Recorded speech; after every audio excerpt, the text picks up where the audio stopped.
Hi friends, कैसे हो आप लोग। स्वागत है आपका अपने channel math research centre answer पर।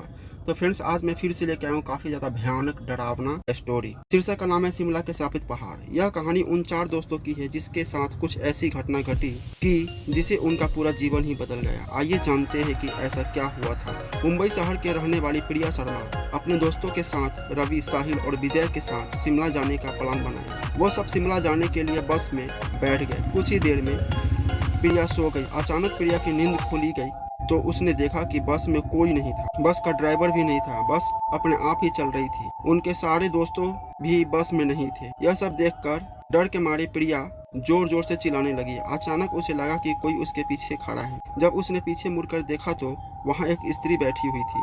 उस स्त्री का चेहरा जला हुआ था। ऐसा लग रहा था कि किसी ने उसके चेहरे पर एसिड फेंका हो। ऐसा भयंकर चेहरा देखकर प्रिया ने चिल्लाना शुरू कर दिया, बचाओ बचाओ बचाओ। और अचानक प्रिया की नींद उड़ गई। वो एकदम डरी हुई और पसीने से पूरी भीग गई थी।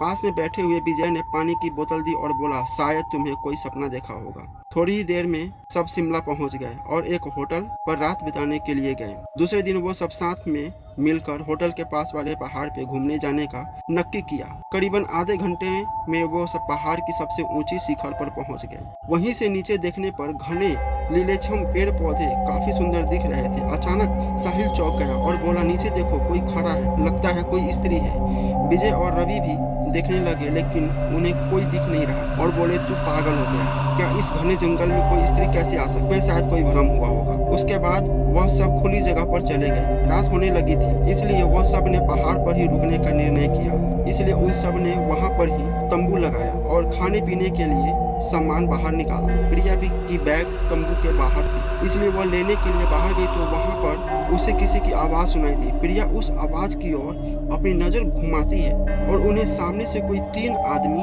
आते हुए दिखाई दे रहे थे। उनके हाथ में धारदार हथियार देखकर प्रिया डर जाती और दौड़ के तंबू के अंदर आ जाती है। उसने अपने दोस्तों से भी यह बात की लेकिन कोई उसकी बातों पर विश्वास नहीं कर रहे थे। प्रिया चलकर बोली, आप सब पागल हो गए हो क्या? कोई भी मेरी बातों पर भरोसा नहीं कर रहा है। चलिए मेरे साथ बाहर, मैं आपको बताती हूँ। वो सभी बाहर आके शिखर की चोटी से नीचे देखने लगते हैं। उतने में ही उन सभी को लगता है कि कोई 3 लोग उनकी ओर बढ़ रहे हैं। यह सब देखकर वो सभी डर जाते हैं और तुरंत ही अपना सामान समेटने लगते हैं और बड़े से पत्थर के पीछे जाके छुप जाते हैं।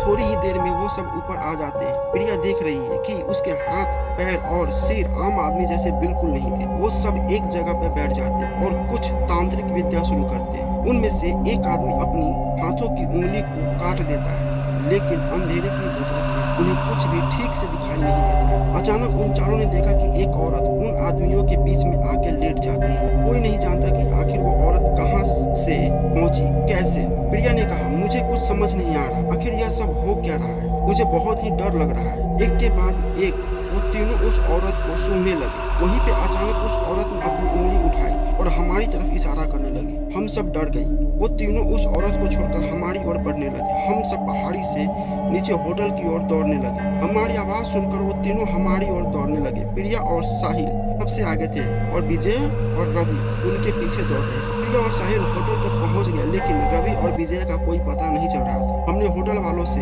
उनके बारे में सभी बातें की तो उन लोगों ने कहा कि उस पहाड़ पे कोई नहीं जाता, वह पहाड़ श्रापित है। जो भी वहाँ जाता है वो कभी वापस नहीं आता।